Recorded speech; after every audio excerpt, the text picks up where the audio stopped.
She was kneeling in the dirt at the edge of the abandoned creek bed when the rancher first noticed her, her hands trembling as she tried to force two warped boards together. The sun was low, turning the plains gold, and from the rise near his fence he could see how thin she looked, how the boards were mismatched, cracked, and barely long enough to stand upright. Most folks passed that stretch of land without a glance. It was dry, forgotten, and carried the quiet shame of people who had tried and failed to settle there. The rancher reined his horse to a stop and watched. He didn't know why at first. Maybe it was the way she kept working even when the boards slipped apart again, or the way she brushed dust from her skirt and tried once more. Jaw set like she had made a promise to herself she refused to break. Her name was Clara Whitmore, though no one in these parts knew it yet. She had arrived 3 days earlier with nothing but a small canvas bag, a hammer with a cracked handle, and the kind of hope that comes only when there's nothing left to lose. The town had already turned its back on her. There was no work for a widow with a child and no references, no patience for explanations about drought, sickness, and debts that piled up faster than graves. So she had walked until her legs burned, following the creek bed until she found a shallow bend protected from the wind. It wasn't much, but it was land that wasn't claimed, and for Clara that was enough to try. The rancher, Elias Crow, had lived on this land for over 30 years. He knew every fence post, every change in the wind, every sound that didn't belong. He also knew when to keep his distance. People came and went, and trouble often followed the desperate. Still, something about the woman's quiet determination unsettled him. She wasn't begging, she wasn't stealing, she was building, even if all she had were broken boards and stubborn hands. Clara's shelter was little more than a lean-to angled against the creek bank. She scavenged boards from an old collapsed bridge and pieces of driftwood, smoothed by years of water that no longer flowed. Each nail took effort. Her hammer slipped, bruising her fingers, but she welcomed the pain it reminded her she was still capable of doing something, anything, for herself and for her son, who slept wrapped in a blanket nearby, his breathing shallow but steady. Elias shifted in his saddle. He told himself he was only curious, that he would ride on in a moment, but the memory of another woman, years ago, surfaced without warning. His own sister, trying to hold together a life with too little help and too much pride. He had been younger then, unsure, slow to act. He had learned what hesitation could cost. Clara finally managed to prop one board upright, only to have the other collapse inward. The small sound echoed louder than it should have. She sat back on her heels, shoulders sagging, and for a moment Elias thought she might cry. Instead, she wiped her face with the back of her hand and reached for another nail. That was when he turned his horse and rode down toward the creek. She heard him before she saw him, the soft thunder of hooves, the creak of leather. Fear flared first. Clara stood quickly, positioning herself between the shelter and her sleeping child. The rancher slowed, stopping a few yards away. He was tall, broad-shouldered, his face weathered but not unkind. His hat shadowed his eyes, but his posture was open, careful.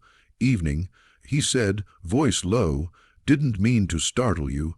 Clara nodded, gripping the hammer like a lifeline. "It's fine."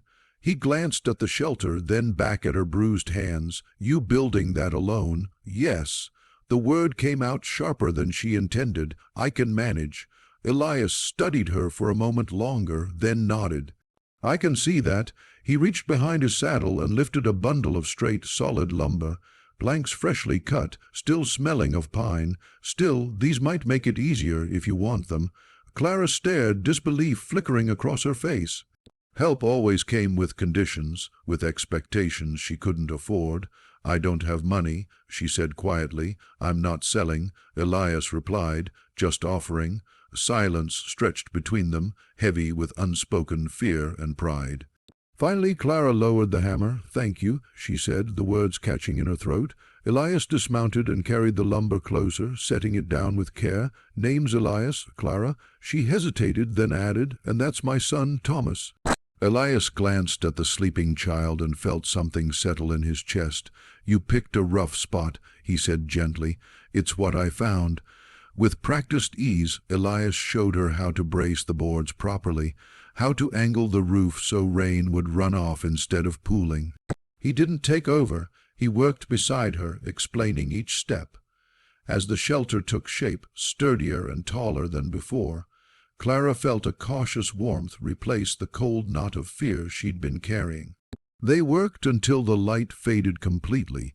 When they finished, the shelter stood firm, a small but undeniable victory. Clara stepped back, exhaustion washing over her. "I don't know how to thank you," she said.